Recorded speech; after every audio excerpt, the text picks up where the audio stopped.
and identify their answers there. The next question we have is, how do you rate your current knowledge of this topic?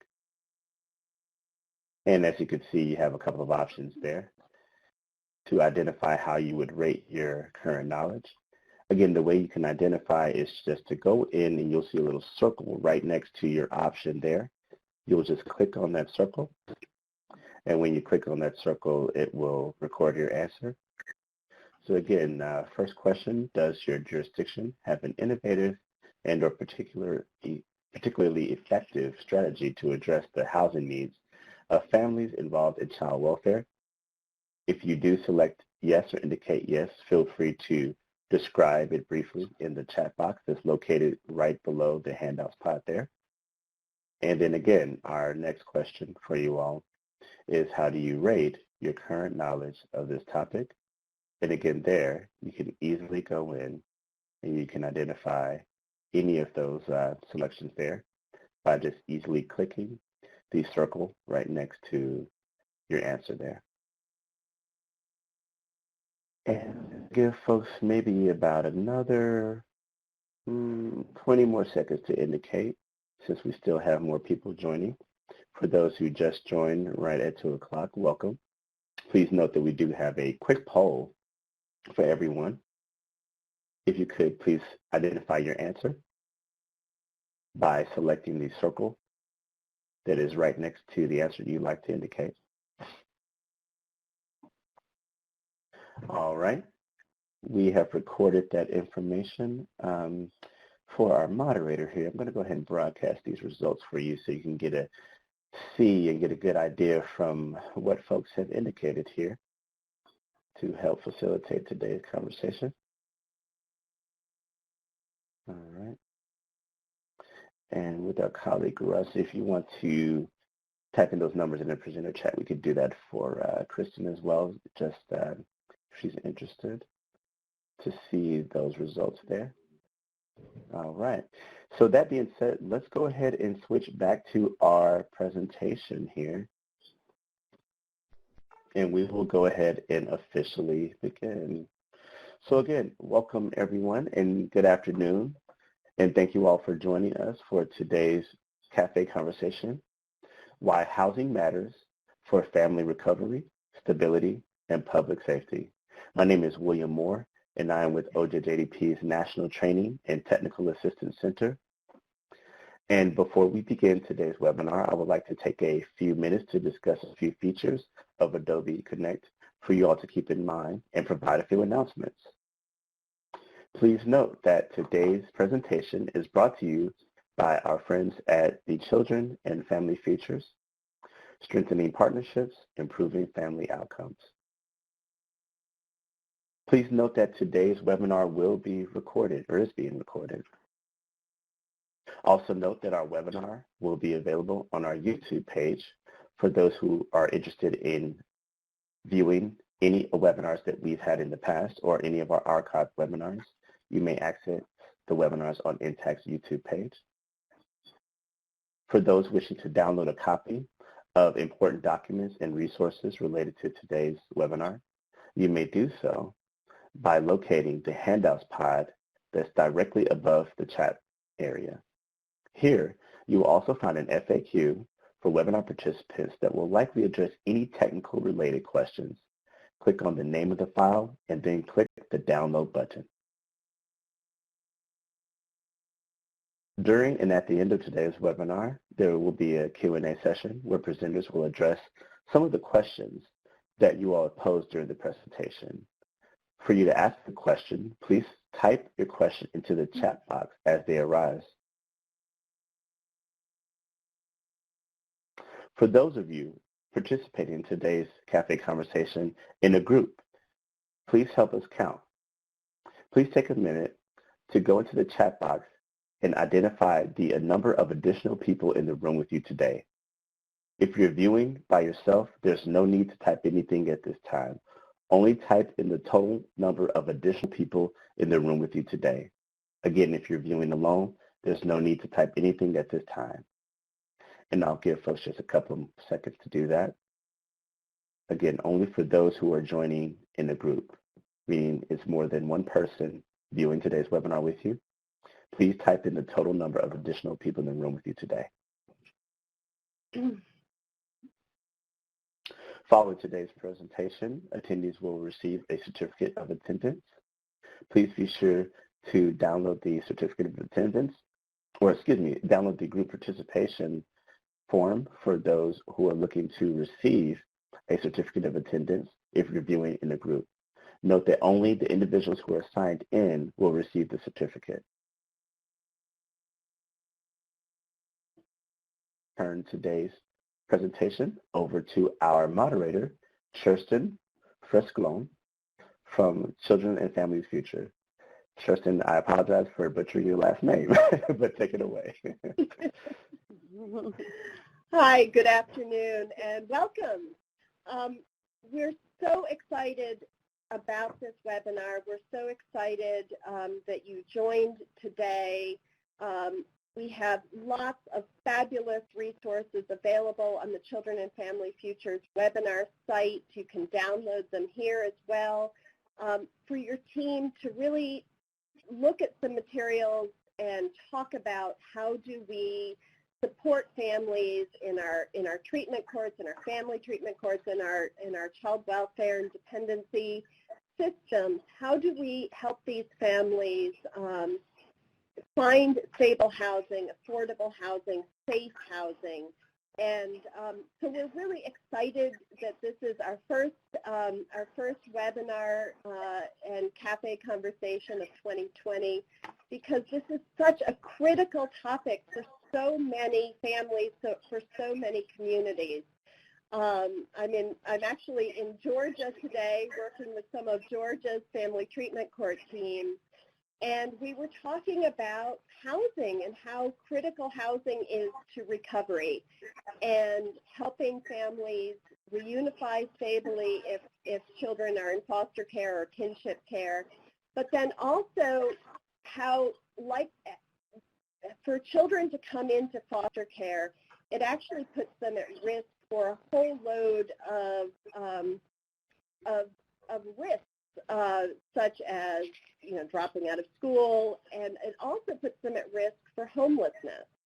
And so as they age out of foster care, and Ruth is going to talk some about that and some of the resources that they have put together to help children aging out of foster care.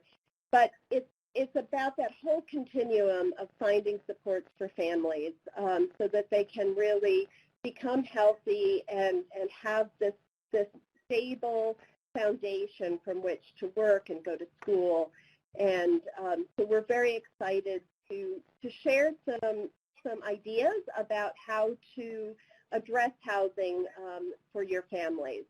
So to do that, let's go ahead and have our panelists introduce themselves and tell you a little bit about who they are and where they are coming from.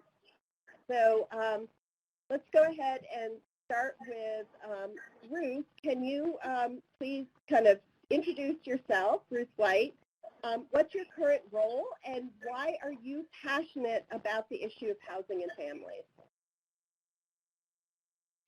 Hi, I'm Ruth White with the National Center for Housing and Child Welfare. I'm the co-founder and executive director, and we basically just create partnerships to ensure that families have access to safe, decent housing to keep their families intact and accelerate their recovery, facilitate their recovery. And then we also work to ensure that no child who ages out of foster care without a family, that they all have access to safe, decent, affordable housing, and that too requires partnerships. Why am I passionate about this? I think it's because humans have domesticated largely the same way for 5,000 years. So I think housing is just the foundation from which everything else a human does flows. So it just seems so obvious to us. So we really want to make sure that people have the tools to get it right. Thanks. And Jocelyn, go ahead and introduce yourself and why are you passionate? Thank you so much. Yes, my name is Jocelyn Gaines. I'm the Executive Director of the Family Recovery Program located in Baltimore, Maryland. also the president and CEO of 2 of our for-profit organizations that we have that we use to support the work of the Family Recovery Program. We've been around for about 15 years now, and in that time, I've learned a lot about family recovery. I've learned a lot about recovery and just the whole foster care field. And doing that work, I just saw a huge void in how we were providing opportunities for our families.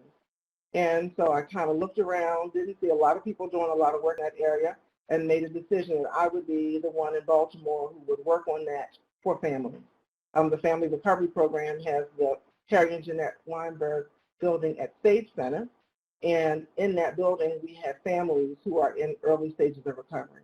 And I'm passionate primarily for the children. You know, as I do my work, I see the children running around and I see the joy in their faces.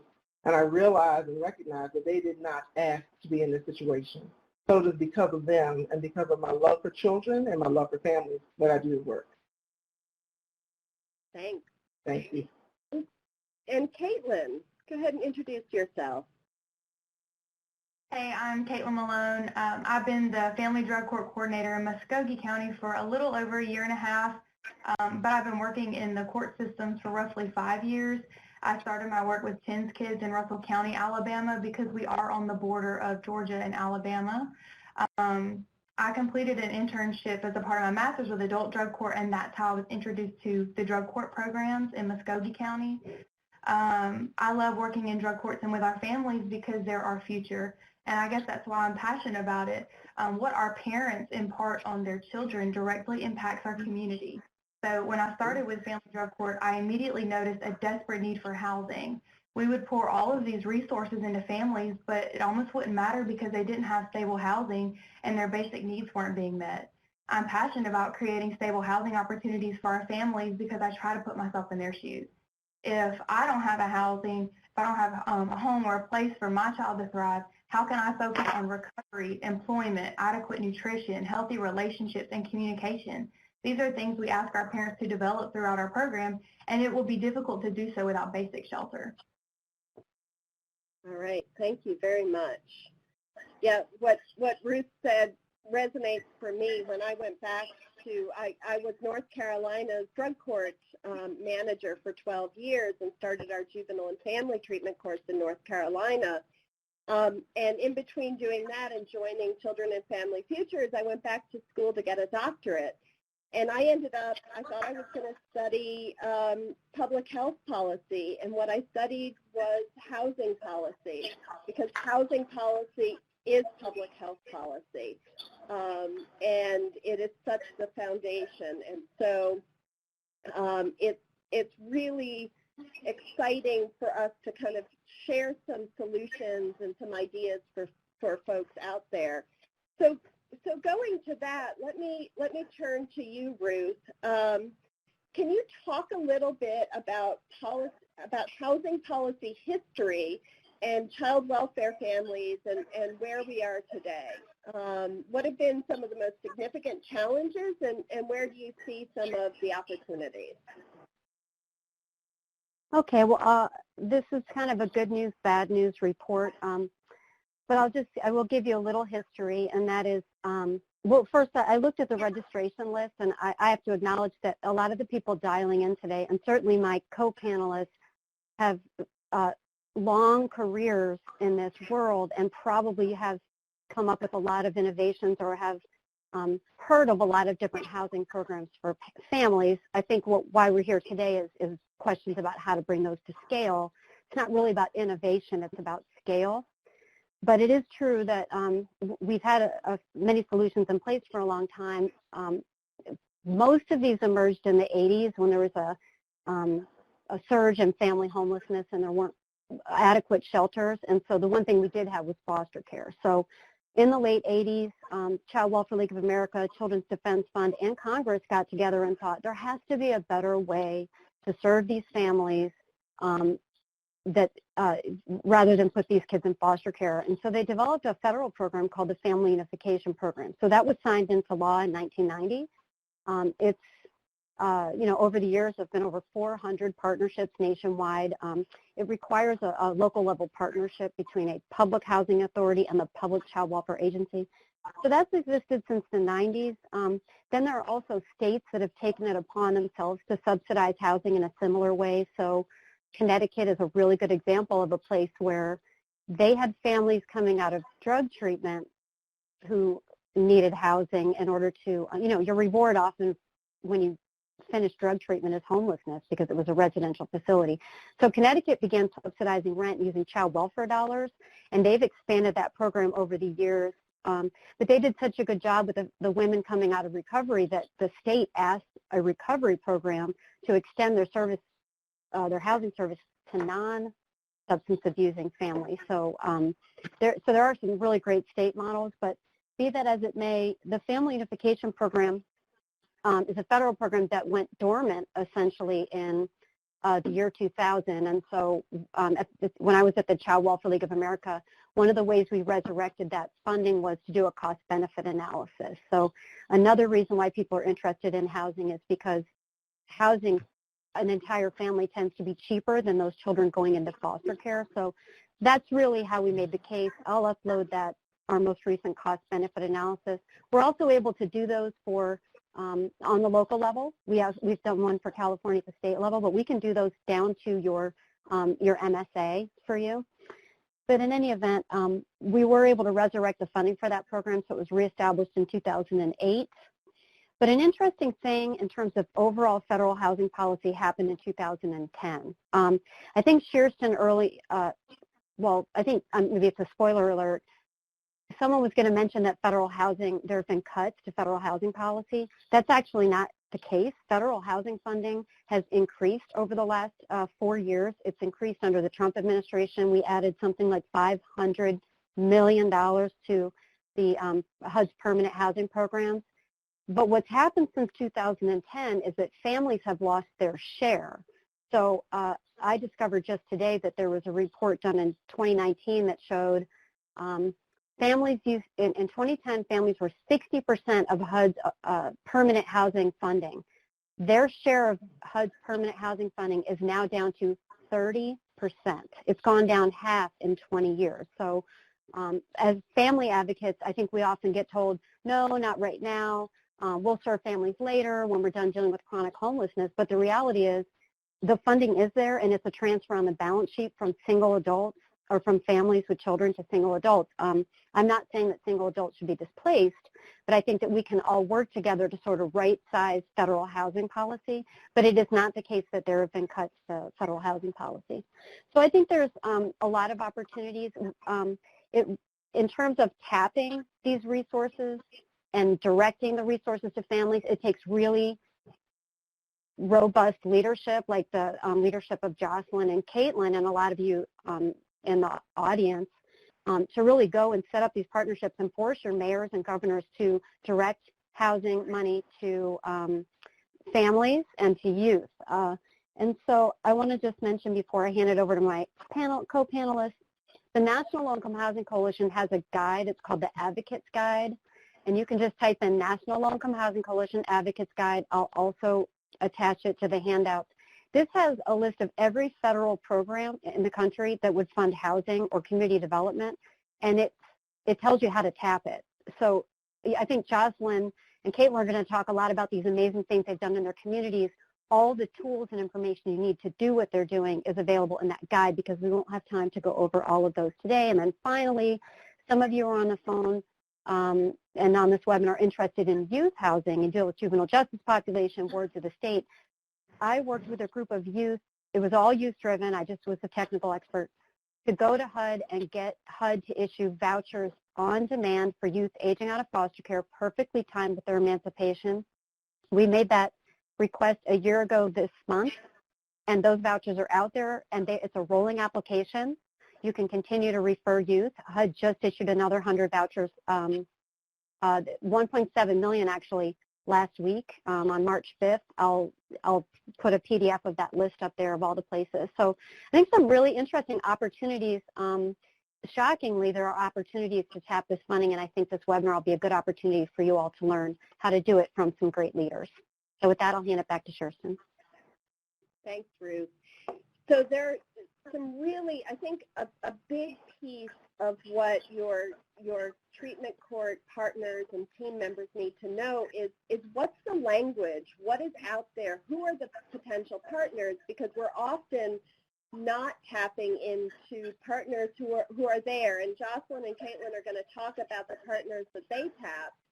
But we really do want to direct you to the webinar, the pre-recorded webinar that has a lot of that information and kind of walks you through what's that language and how do you go about this. And then also to look at these resources, the one that Ruth talked about, the National Low-Income Housing Coalition. Also linked to this webinar is something put out by the Children's Bureau on building partnerships to support stable housing for child welfare-involved families and youth. So really educating yourself so that you can have a conversation with community partners to develop these relationships.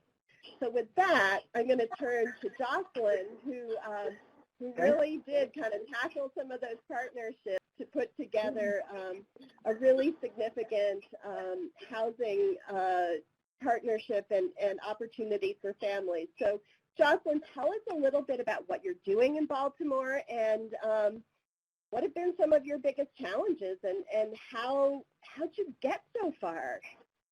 Pretty exciting. Okay. Yeah, it really is. And I'm sitting in the housing development now, so I apologize in advance because school is just about out and kids are in the hallway. You know, years ago, as we talked earlier, I just was really frustrated, and I looked at our numbers as a family recovery court, and I said, you know, we are losing opportunities with reunification because parents don't have safe and affordable homes. And it was one of those moments, I just kind of looked around the room, didn't see anybody doing it, and I decided I would go ahead and tackle that myself. I am an entrepreneur. I'm a person who loves to write, and that all kind of came in handy. I had a little bit of money left over from a grant from one of our funders, and I asked them if I could use that money as seed money for a project that I was thinking of. Well, luckily, we had a long relationship, and they believed in what I was trying to do, and they allowed me to take some of that money to ask my community if I could go ahead and buy a school. So I took the money, I went out and I got some more money. I ended up with about $400,000. And I purchased an old Catholic school. It's been sitting dormant for years. I said, this is the perfect place. It wasn't too large. It's 28,000 square feet. It looked like it was something that I could manage with the team that I currently had. Once I purchased the school, then I was had the issue of I needed a lot of money to renovate the school. And so that's always a huge challenge. You know, we were a relatively new nonprofit, even though the Family Recovery Program had been around for numerous years. I took it as an independent nonprofit in 2012. So I had this building, I had nothing else but that and just a lot of dreams. So I went out, I did a lot of fundraising, I did a lot of grant writing, I made a lot of partnerships and just really told the story. You know, I took the parents with me, I had them help advocate for me. And after about 4 years, in 2015, I'd raised $7 million. And I was able to take that $7 million and create opportunities for our families. So that old Catholic school, I took that and turned it into a 23-unit apartment complex with 18 two-bedrooms and 5 three-bedrooms.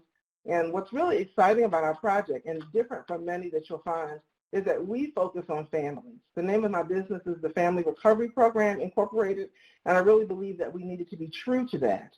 And so we focus on families. We have men, women, and children here. And a lot of programs around the country you will find won't do that. I just decided to take a chance. You know, I understand family systems and how families work. And it was unfair, I felt, a lot of times when I would just see dads outside of programs kind of waiting for mom to come out and walking back and forth. So we said, you know what, we're going to bring dad in. We're going to get everybody in treatment. We're going to get everybody in school and wrapped around all kinds of amazing services. And in 2016, it opened. And we've had tons of families, probably close to 100 families so far, with our average length of stay being about 18 months. And children are thriving, families are thriving. The community, we're in a really challenged community here in Baltimore City, and we're turning that community around. Not too long ago, we've been operating now since 2016. And a little bit ago, about a month ago, I actually closed on 5 townhomes directly across the street from the building, because the community needs to look different. And I want the children here to see not run down, torn down homes, but to see opportunity. And so I have my eye on some other properties and some other projects, but all for the benefit of Baltimore City and for the children in the Family Recovery Program. That's the short part. That's the short part. You know, and I was sharing your story with a team today, Jocelyn, and somebody said she had the vision, and then you went after it, tried to figure out the partnership. All right, so thank you. So Caitlin, tell us a little bit about what you're doing in Muskogee, Georgia, and again, like what have been some of the challenges, and what have you accomplished, and how has this supported your family? So we have a couple things going on. The first thing that we do in terms of housing, we partner with this residential facility called the Millennium Center, and they're located in Cuthbert, Georgia, which is about 45 minutes from us. The Millennium Center is a year-long residential program for mothers with substance use disorders. They allow kids to reside with their mothers at the facility while they undergo treatment. We refer parents to the Millennium Center if they assess at an ASAM level of 3.3 or above, so they need the clinically managed level of care. After successful completion of the program, the parents receive a housing voucher that they can turn in with the Columbus Housing Authority to obtain an apartment.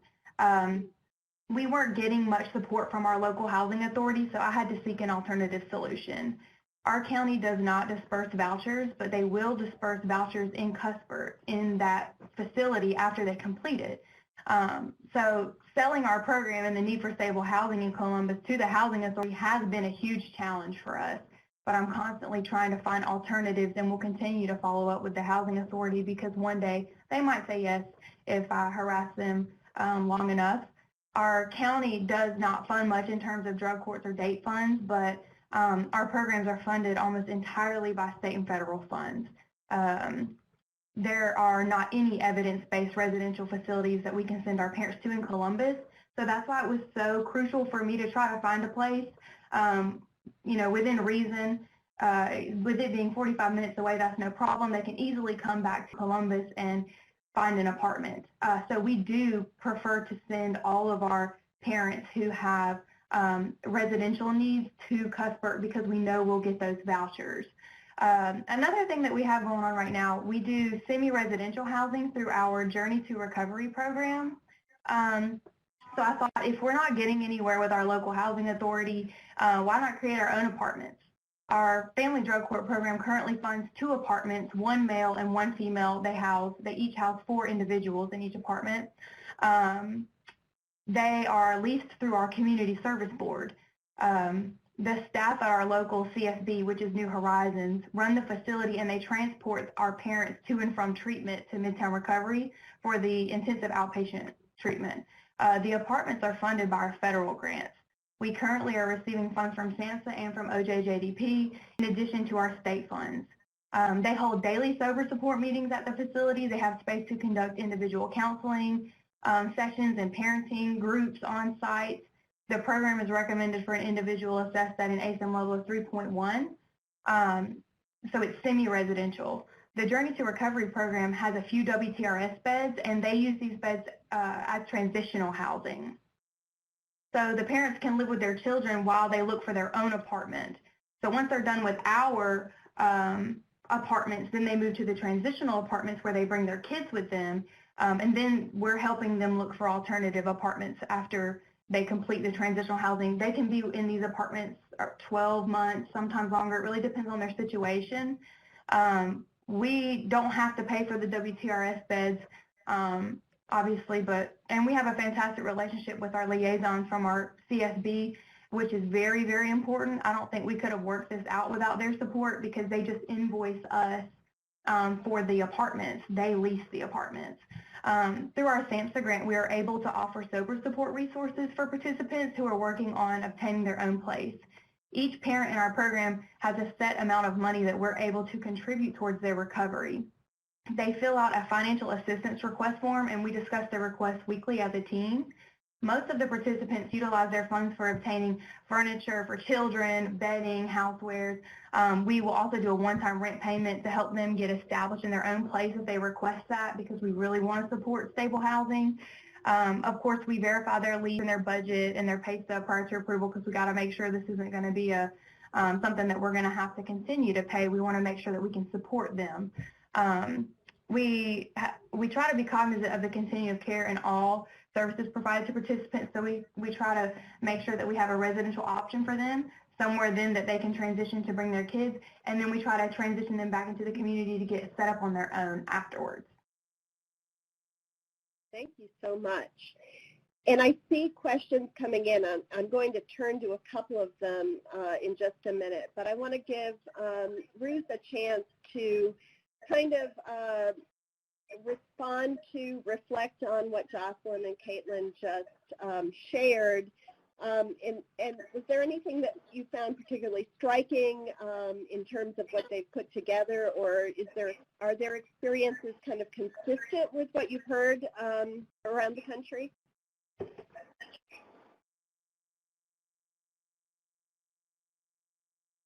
Based on the comments coming in, let me first say that it's clear we're dealing with rock stars, okay? So I think it would be hard for people to go out and do everything that they're doing right now. But it's important to just get out there and start talking to housing people and building the relationships. So, and it is true, there were questions that came in earlier about people who are advocating for families and youth being told by community development offices, public housing authorities, mayor's offices that this is not the time, we have a resource constraint, we can't serve families, but you have to build those relationships and continue to make your case, because it is true that all of these resources are locally driven and they're at the discretion of the local leaders.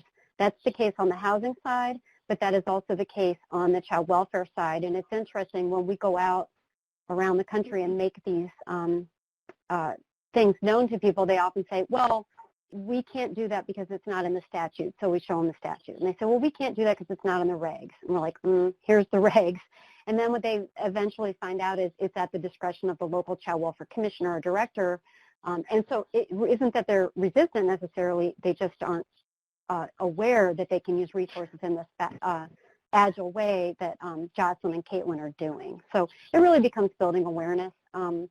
And I think that's important. But also Caitlin mentioned a couple of times that her families go into transitional housing and have opportunity to have case management, treatment, they can follow a treatment plan, so on and so forth.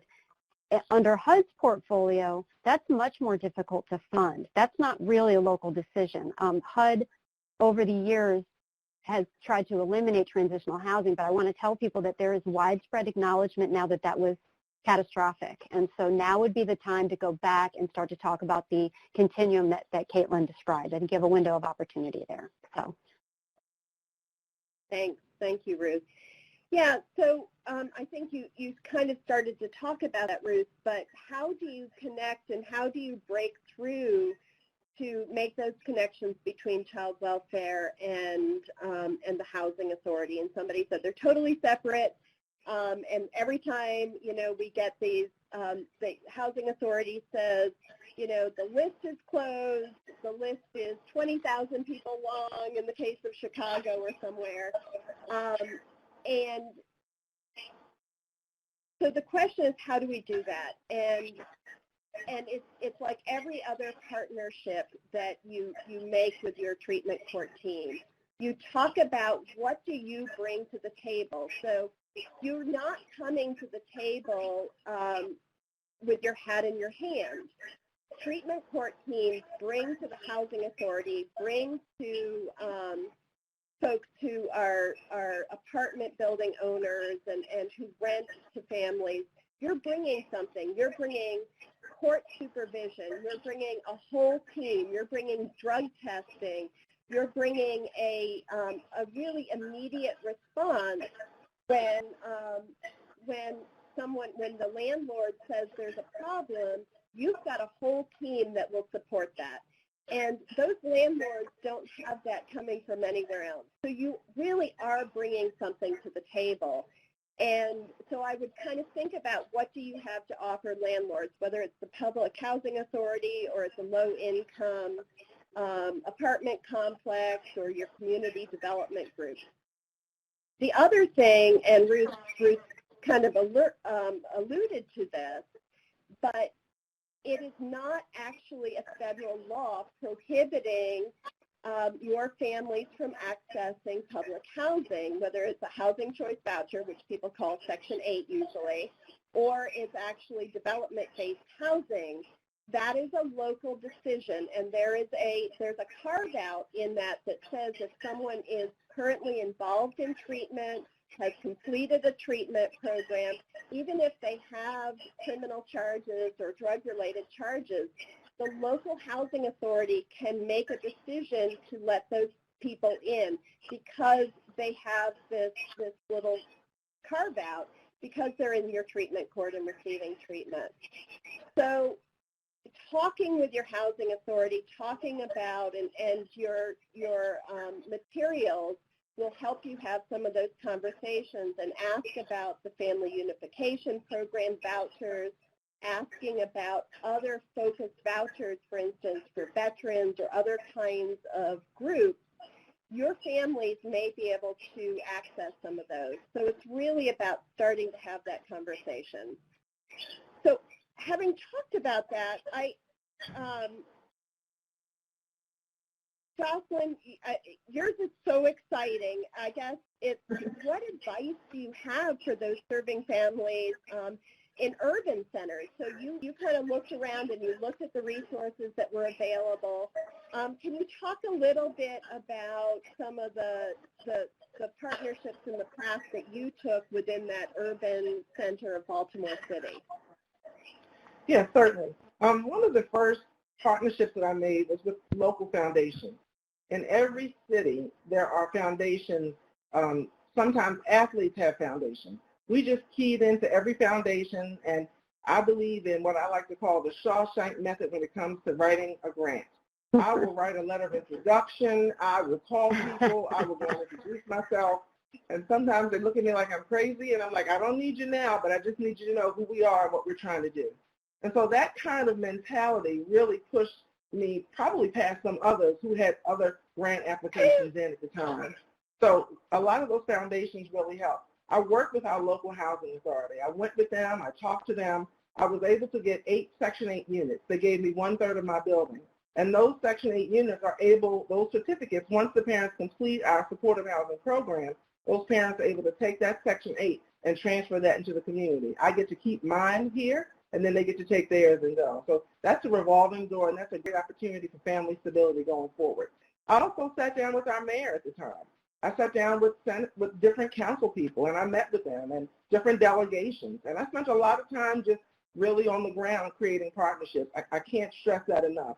You know, people were probably saying, oh, my goodness, here she comes again. But at the end of the day, I got what it is I wanted. You know, I also did a housing tour of the city. I really looked around and saw, you know, what is available? You know, what am I up against? What do people have to go to? And that's how I kind of crafted what it is I wanted to think about.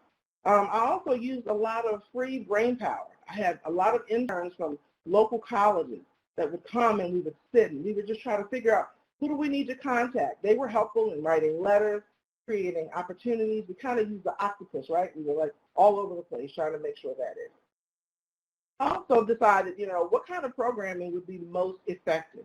And so when you're thinking about doing this kind of work, you have to think about the one challenge that most of our parents are facing and continue to face, and that is mental health. And so I had to create, again, more partnerships to bring all of those things in-house so that we would have what I like to call zero-cost programming. I have employees who are responsible for case management.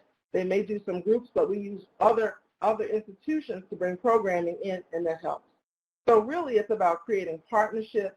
It's about identifying who you are and really being data-driven. You know, we keep data on everything. I have so much data I cannot begin to tell you in a couple different systems.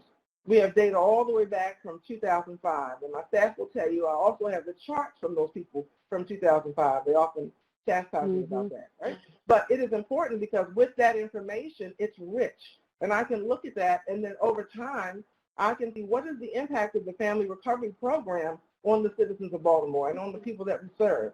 And I can take that data and share that with our politicians, with individuals that will be considering to fund us. And once they start to look at the numbers, and we can back our numbers up with true people, they say, you know what, we see this working. We see people getting GEDs. We see the amount of crime that's in that area that's decreased. We see children not missing days of school. We see your parents not utilizing the healthcare system inappropriately. We see them accessing mental health. We see improvements in their physical health. So as we're able to talk about those things and the work that we do, it makes people really interested, and they want to know, how do we do this for other communities? And so we really want to be just a beacon of light and help other communities, help our communities to still grow. You know, Baltimore has its challenges, but we believe that at the Family Recovery Program, we're really a part of the solution. It's just a small work, but the work that we do with the families that we're able to have in the building and the partnerships and the length of time really has made a difference in the lives of so many, and I'm just thankful that we're able to do this. Thank you, Jocelyn. And thank you for the shout out to Data Driven. Man, I'm going to have to send you a quarter. Yeah.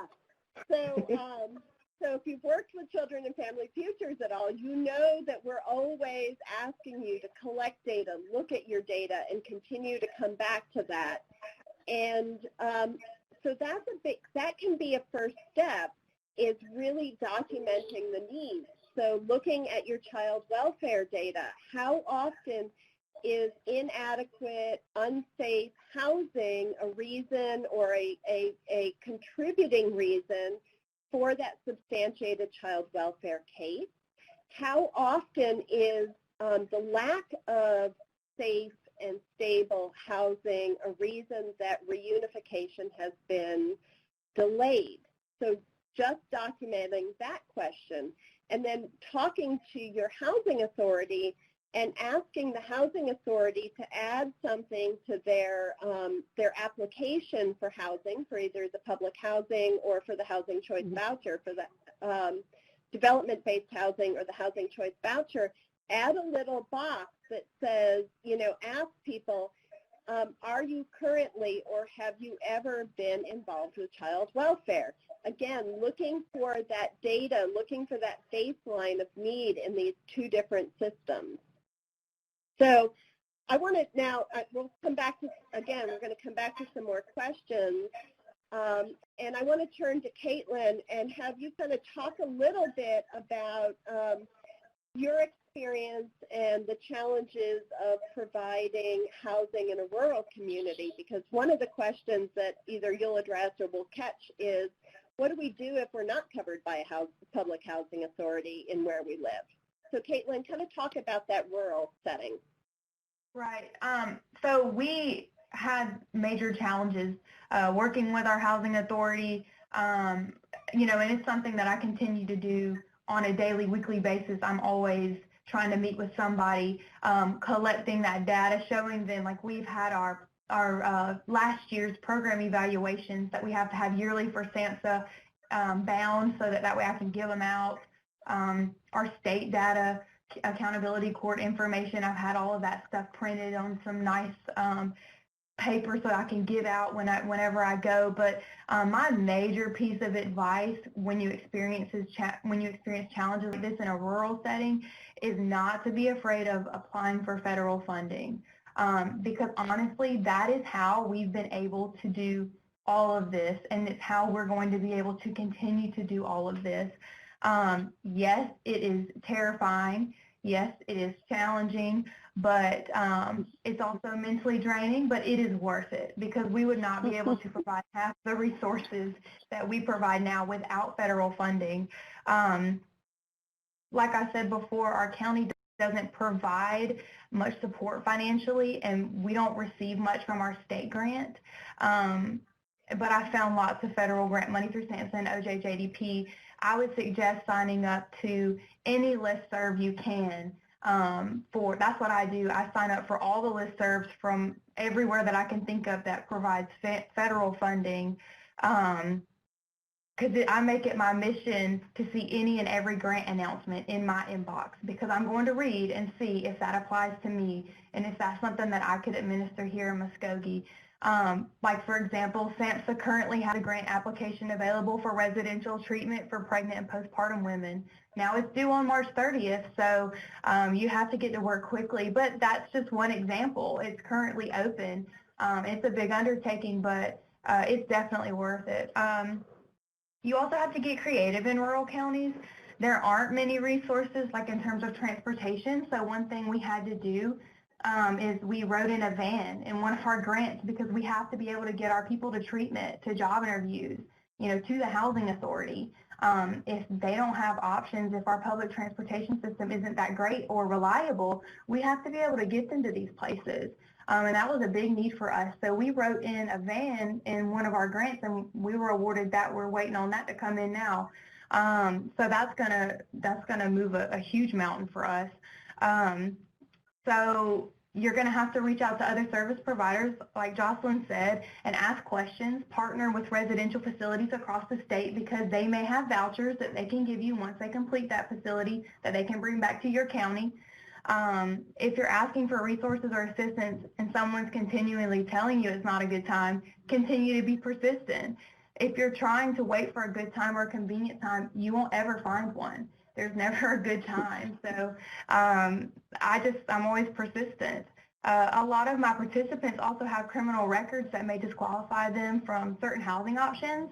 This is where I also had to get creative. I sent my case management staff to an expungement workshop so that they can assist our participants and provide direction for them. And I'm continually trying to create housing options to circumvent those barriers.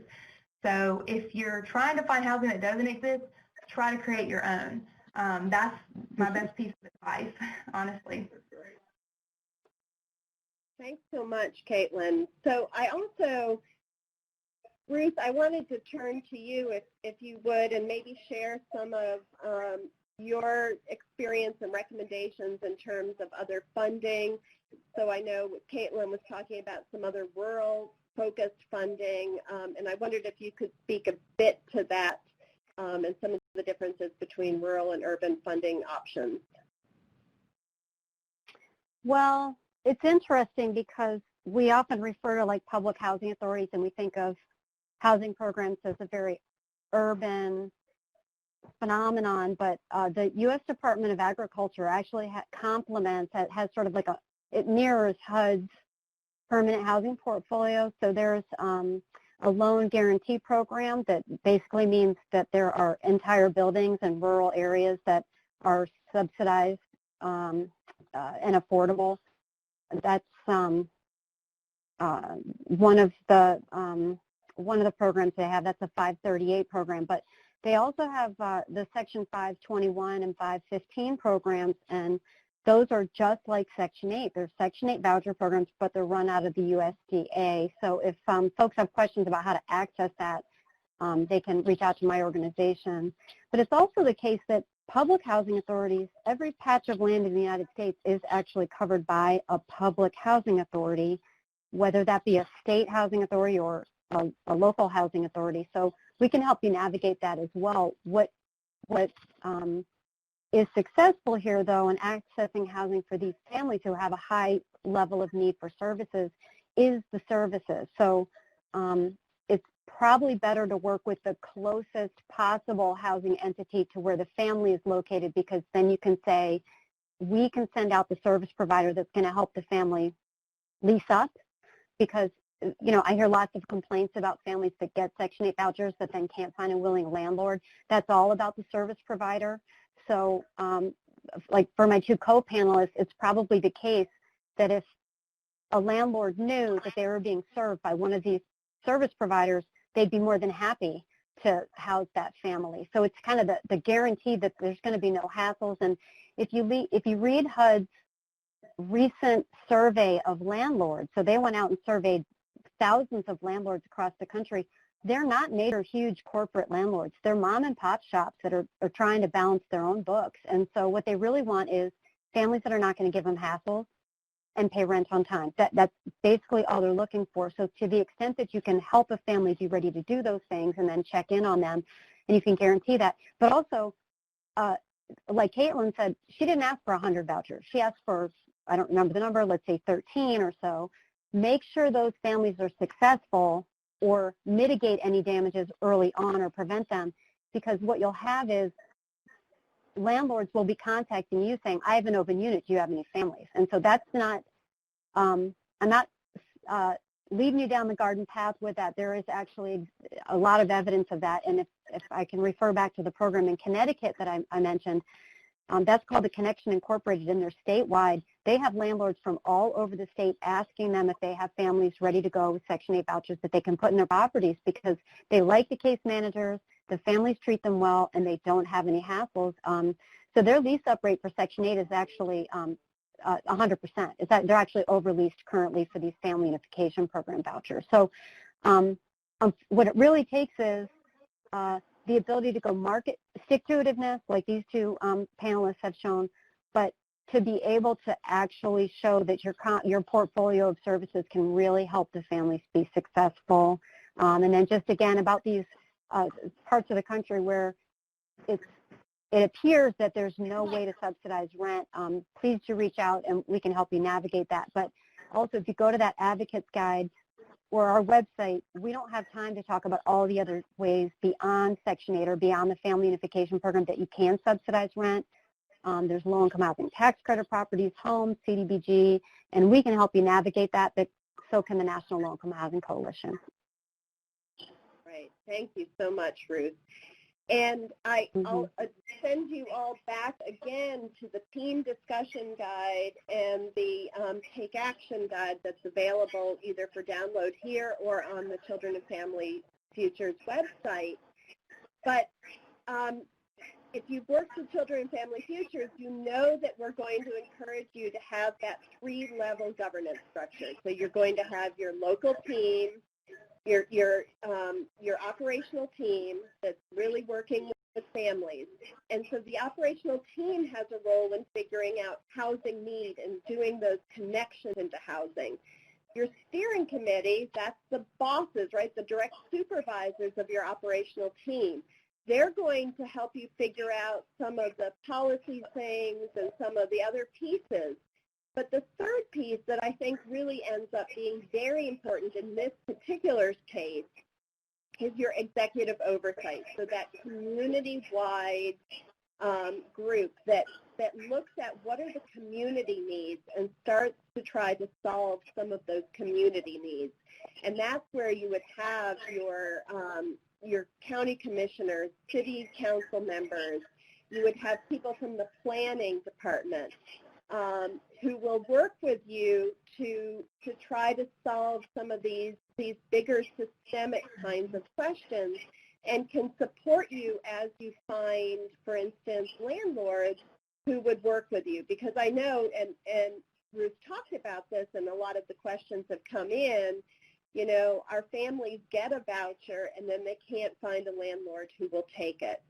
So developing some of those relationships, building some of those trust relationships with particular landlords, finding landlords who may be in recovery themselves, you know, who want to work with you and want to be part of your steering committee or your executive committee. Jocelyn, you worked with the planning department in Baltimore to support some of the work you did, right? Absolutely. You know, all of those connections that you just said were invaluable to me. I mean, I think, you know, one of the challenges I think some small courts have is we call our executive team our policy team. That's our steering committee. And they really asked me early on, please, let's invite whomever we can. And so I encourage everybody to be real creative. Invite the health department. Invite local police jurisdictions. Everybody has a stake in housing. People realize that, you know, you can't even do anything if you don't have a place to put your head. You can't focus on your sobriety. You can't focus on your children if you're cold and if you're wet. And so with all those people having a desire for input, you'd be surprised they show up and they want to help. You know, when we got our Section 8 vouchers, we were first told that, you know, there were too many Section 8 vouchers in Baltimore City in the area that I'm in. And again, with the Shawshank method, I just kind of encouraged them and I showed them, as we talked about earlier, what a benefit we were going to be to the community. And I've proven that by trying to continually support the parents even after they leave. We, as you said, we do still work with the other landlords also to give them support. So all that's great things. Those are all great ideas. Thank you so much. And I know a lot of you have raised concerns about these barriers around having a criminal conviction, having a substance use disorder, having poor credit histories. It's a huge barrier to just put together the money, right? You need your first and last month's rent, you need the utilities, you need all of those things. But if you build those partnerships, those folks can help you. You've got community folks who may help you with the putting together the money, that rapid rehousing, to put the money together that you need to get folks into housing. And again, building those trust relationships so that people will take a chance on your families. Mm-hmm. So we're kind of addressing some questions as we go. And I want to share, Ruthie, are there other kinds of recommendations that you would make to folks in terms of, if I could give you 3 things to do, these are the 3 things I would tell you to go out and do? Oof, I wish I had those ready to go. All right, let me give it a shot. All right.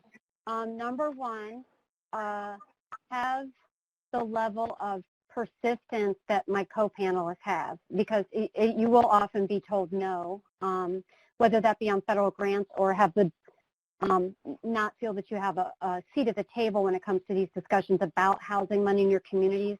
I would force your way to the table. That's number 1. Number 2, housing is a patchwork quilt, right? So when you're trying to create housing, you may have to think about how to finance bricks and mortar. You may have to figure out how to just plain old subsidize the rent. So you don't have to become an expert in all of this. You can just partner. There are consultants out there that write housing. Sometimes they call it like the secret sauce, like how to actually fund all the stuff that Jocelyn did. You can reach out to housing partners. So it becomes progress through partnerships, okay? But that partnership also extends to landlords and property owners. It is the case, so, particularly with the group of folks we have assembled today, where you find out that, housing authorities have limits on them, whether they are artificial limits or they really truly are part of the statute. There are some non-negotiables in housing authority policy, okay? If you have manufactured mess on public housing property, you will never be housed by a public housing authority, okay? If you have sexually assaulted someone on a public housing property, your public housing authority is not going to serve you. If you have an arson charge on your background, you're never going to get served. It's very difficult to get a person with an arson charge served by any landlord, let alone a public housing authority. That doesn't mean they can't be served. That just means you probably have to work with faith-based providers or private providers. But for everybody else, they can be accepted by a public housing authority. There's not a statutory limit there. We can help you negotiate that. But what generally is helpful is a letter from a judge that says that or a treatment program that says this person has completed treatment. So to create those relationships with your public housing authorities will open the door. Also, under the Obama administration, there were some informational memoranda and things of that nature that were sent out that really encouraged housing authorities to sort of embrace people with criminal records who've done what they can. And actually, under this administration, there's been an acknowledgement that people need to be able to participate in society. So I wouldn't call that an open door. My third and final suggestion would be, I really want to emphasize what I mentioned early on, and that is families with children, households with children, are being excluded from accessing HUD's permanent housing portfolio. It's gone from 60% of their portfolio in 2010 to families with children only occupying 30% of HUD's permanent housing portfolio. So I think the more folks on this, in this audience that are willing to work, my organization is the only organization that's talking about this on a federal level. We're not saying that people who don't have children should be displaced. We think there should be an increase of somewhere around $2 to $3 billion in housing funding for families specifically to right-size that account. So we don't think anyone else is paying attention to this, so we're sort of helping you know that this is going on, and we should all be working together to expect that appropriators fix this transfer on the balance sheet from households with children to single adults. So please do get involved in housing policy advocacy to the extent that that's something your organization can do. Okay, thank you. Jocelyn, I'm going to direct a question to you that came in from one of the folks registering. So we've encountered barriers with our leadership. It's continually not a good time. Do you have tips on how to address or overcome this? Well, you know, it's never a good time to do anything when it comes to this work. It's very expensive and it's very exhausting. One of the things when I heard that, I remember my days when I was selling Avon years ago, right? And you think about all the times that people tell you no. And every time they tell you no, it just gives you more interest and desire to push forward. You know, every time I heard no, I used that and I took whatever the reasons that they said no, I wrote them down and I would study those reasons and I would do research within my own organization and see how can what they just told me no for, how can I do better in that area? There's opportunities for growth everywhere. Every time, you know, I write grants all the time. Every time I write a grant, I want to know what didn't we answer? What are we not responding to? So when people tell you no, don't take it personally. You know, understand the work, keep that at the top of your mind, and figure out what do you need to do differently, because sometimes you have to look at solving problems from a different arena. You know, sometimes we use the same old methods, and people don't want to hear that all the time. They want to hear different and creative ideas. And a lot of those no's are just a push in that direction. So sit back, reevaluate, take some time with your senior team, if you have one, or just some local folks, and just say, how can we really impact this problem here? And you'd be surprised, you know, when they see that you've invested the time and the energy to get the information together and make another presentation, it might just work. Thank you, Jocelyn. So another kind of question that's come in, and I think something that's useful to think about, is that nothing is one size fits all, and we don't always need to solve every problem with our own particular funding or with one funding source. And there's real value to educating yourself about the different funding sources that you might need to bring to bear to provide housing and treatment, particularly for our families. So, Caitlin, I wanted to turn this question to you, and if you could talk a little bit about the kind of different funding streams that have come together to house and treat your families. Sure. So, as I've said before, we rely heavily on federal funding. We're operating just under $3 million total with all of our funding going on right now. We pay for things out of all different pots. I'm having to pull from a lot of different aspects. So our treatment, our CSB provides a lot of our treatment.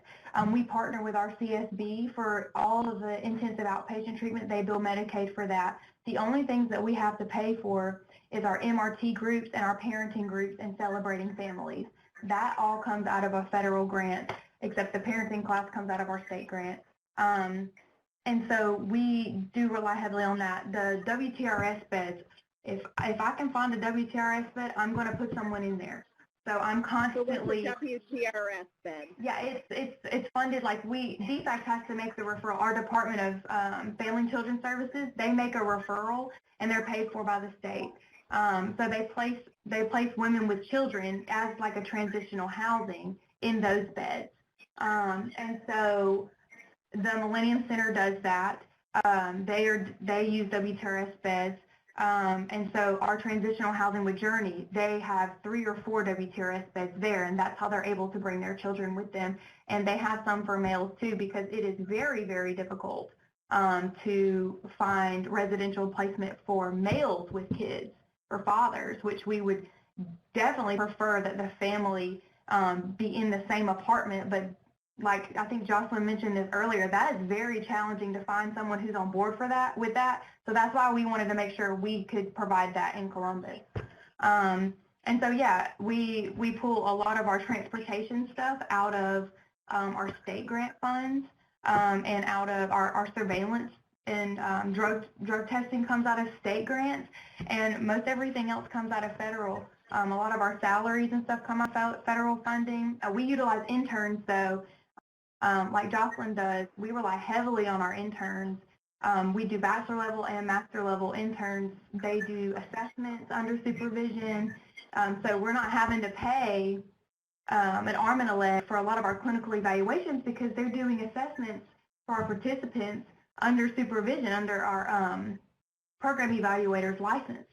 So that's very, very valuable, is finding alternative solutions to have these services paid for. Like I said, I'm always looking for grant solicitations, and if I can find something that New Horizons, our community service board, will pay for, I'm going to sign our participants up for that. We partner with an organization here in Columbus called the Family Center, and they provide all of our specialty counseling.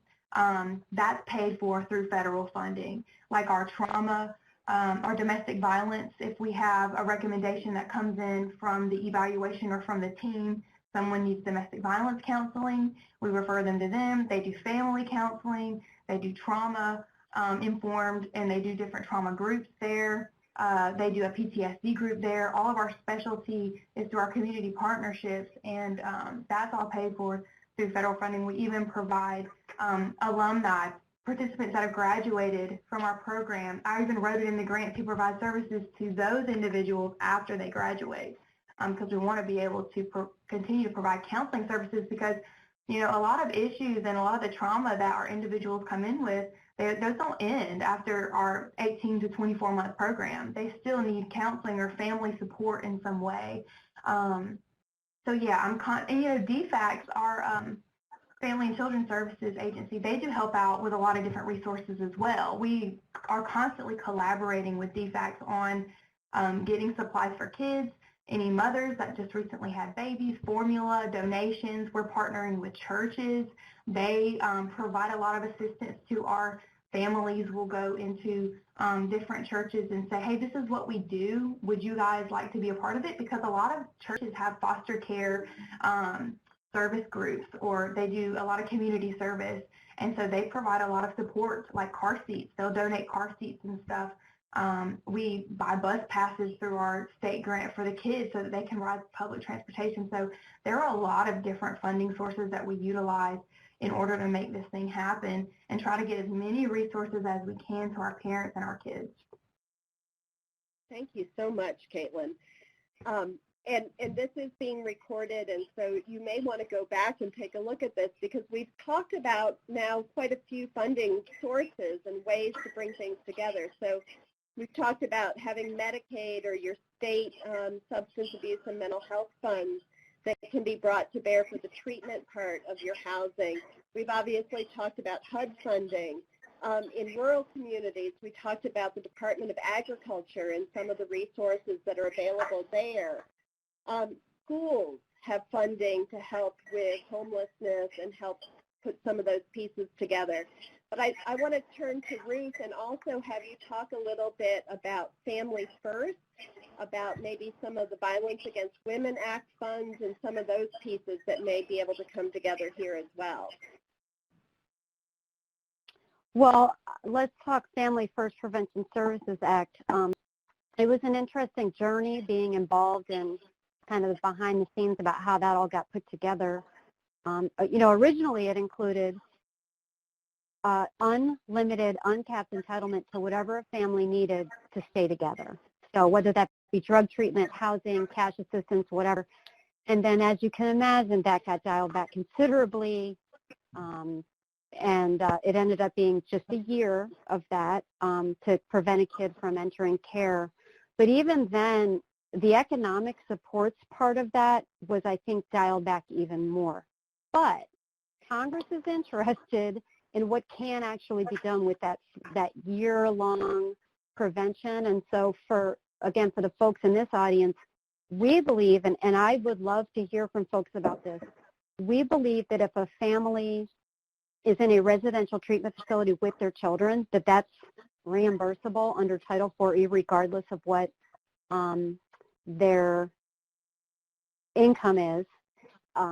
And we also believe that we can re-up that. So if they still needed time beyond that year, you could essentially re-enroll them and the year starts over. So we just want to be really, really creative. And I do want to say that since I'm stuck here in D.C., I do get to go to a lot of meetings on Capitol Hill, and the chairs of the foster care caucus it's bicameral, so House and Senate, are all interested in how this money can be used for residential treatment and even permanent housing with case management visiting. So you might have someone who's in like a 2-year residential treatment facility or however long, like kind of how Caitlin described it.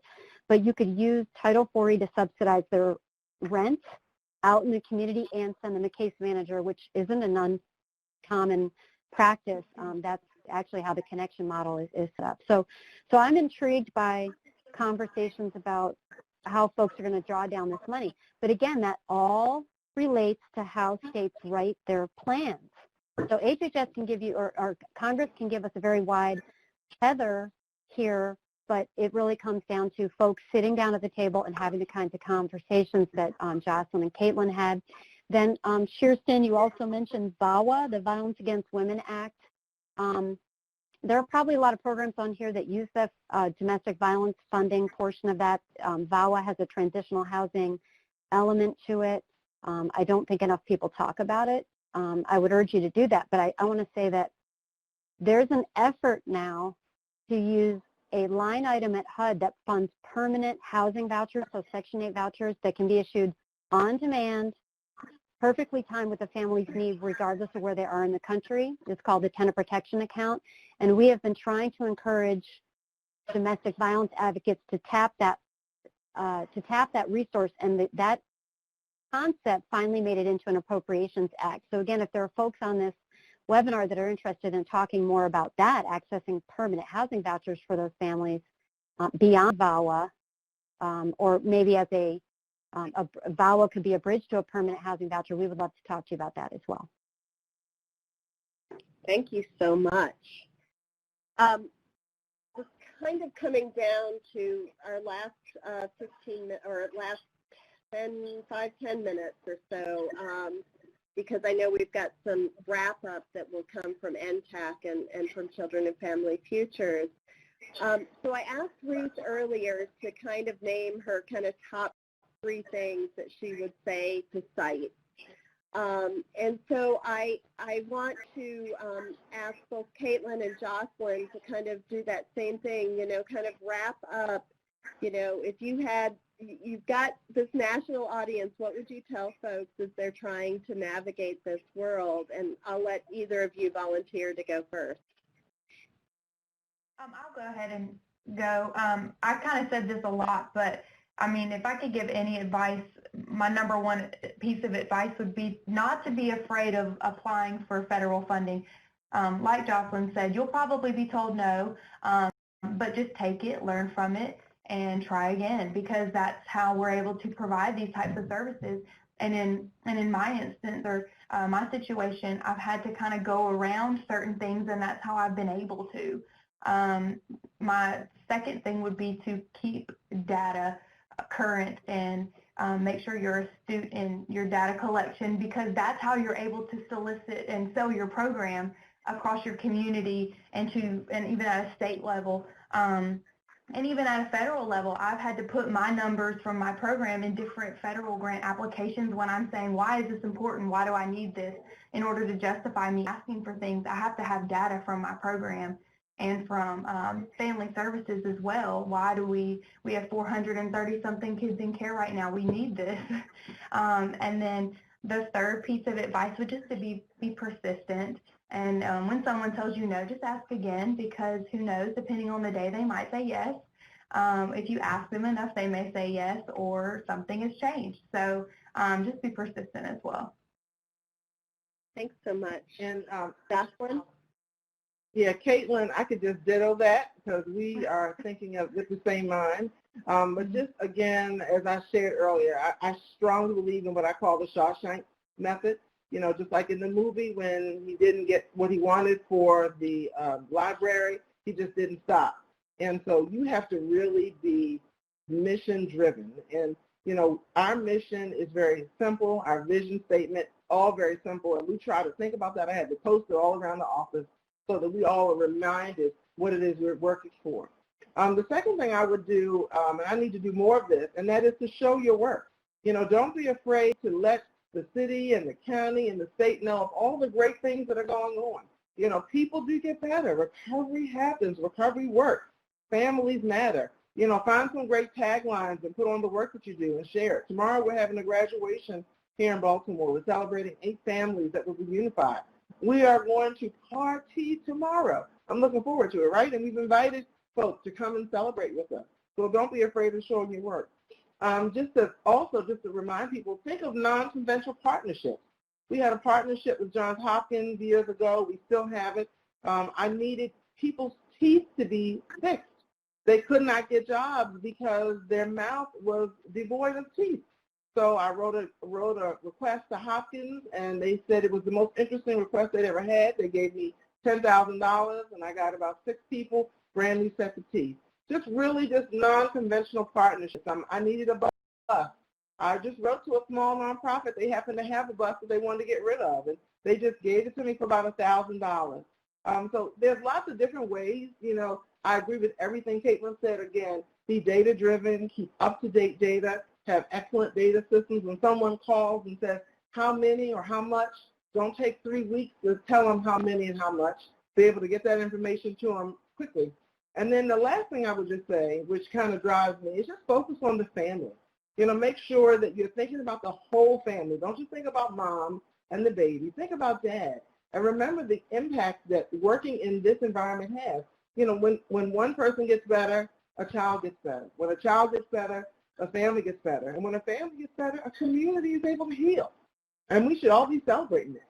And so those would be that's probably 6, right? But those are my top 3 to 4 to 5 that I would suggest. Thank you so much, Jocelyn. Yeah. And I've seen a few folks pass in some you know, we had an original question that asked you, do you have an innovative or particularly effective housing kind of partnership? And I saw a few people pass in some ideas. So if you didn't do that before, if you would, please type in if you've got a really innovative or effective housing partnership or solution, because we're trying to collect these and be able to pass them out to other communities, because this continues to be such a barrier for so many families. And a huge piece of what we need is just education and really advocacy. And so to do that, we need examples of effective programs. We need really good data. And so I thank all of you for being part of this. I know that all of you out in the web sphere out there join me in thanking Jocelyn, Ruth, and Caitlin for their time today, for so much knowledge that was shared. It's so exciting.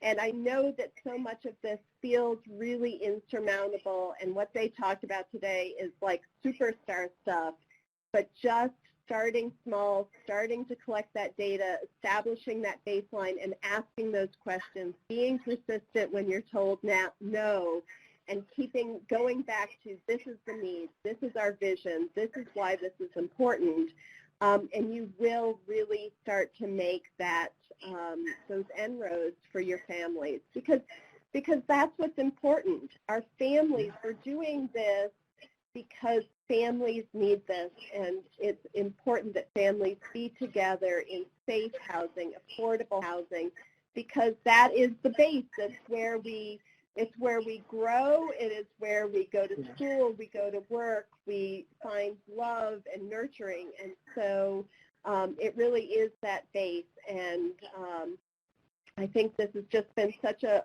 fabulous webinar. Thank you so much for all of you all that you have shared. So with that, I'm going to pass this back to NTAC and to William Moore. Thanks so much. Thank you. All right, great, awesome, and thank you all very much. Thank you to our presenters, Jocelyn, Ruth, Caitlin, and of course to our partners at CSF. Schurston, thank you very much for your moderation of today's webinar. Before we do close for today, we just do have a few brief announcements for everyone. And so first of all, we would like for you all to stay in contact with us here at NTAC. You can find the contact information for us at OJJDP's NTAC on the information on this slide. Notice that we also have a link where you can sign up for our listserv. You can also text us at this number that's currently displayed if you'd like to be a part of our listserv. Also, don't forget to like us on Facebook. If you'd like to get in contact with OJJDP, here's the contact information where you can reach out to OJJDP to follow up on any other additional information. Also, don't forget to sign up for OJJDP's listserv as well. Do you have a training or technical assistance need? Well, if so, please be sure to access the TTA 360 module of OJJDP. This can be located, the TTA 360 platform, can be located at this website that's currently displayed on your slide. Just simply go to the website and submit your TTA request. Just a reminder that this webinar is being recorded and will be available on NTAC's YouTube page. Please take a few moments to read this disclaimer. We would also like to invite you all to our upcoming webinars that we have with our partners with CSF. We currently have a webinar that is tentatively set for April 23rd. Please note that the link for this webinar is live. You may go and register now if you'd like. Also note that we have another webinar coming up on the 27th that we would like for you all to attend. Again, the links on this page is currently live. Please take a few minutes to fill out the evaluation that we have for today's webinar as well. The link for this webinar is live as well. You will also receive the link when we close today's webinar. So for those who don't get a chance to click on it now, you will see a pop-up that come up on your screen that will allow for you to provide feedback for today's webinar. And then finally, I would like to encourage everyone who is remaining to please take a few minutes to complete our poll that we have here. We basically want to know, how do you plan to apply the information from this webinar to your work? This is multiple answers, so please feel free to check all that apply. And I'll give everyone just a couple of seconds to do so. Again, please indicate how you plan to apply the information from this webinar in your work. And feel free to click on select multiple answers here, so anything that you have here can apply. And just take a few minutes to complete that. And I'll give folks just a couple of more seconds to do that. Great, thank you for completing that. And with that, we will be concluding today's webinar.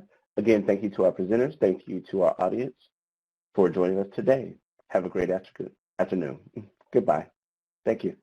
Thanks so much. Thanks, everybody. Bye. Thank you. Bye-bye. Thank you.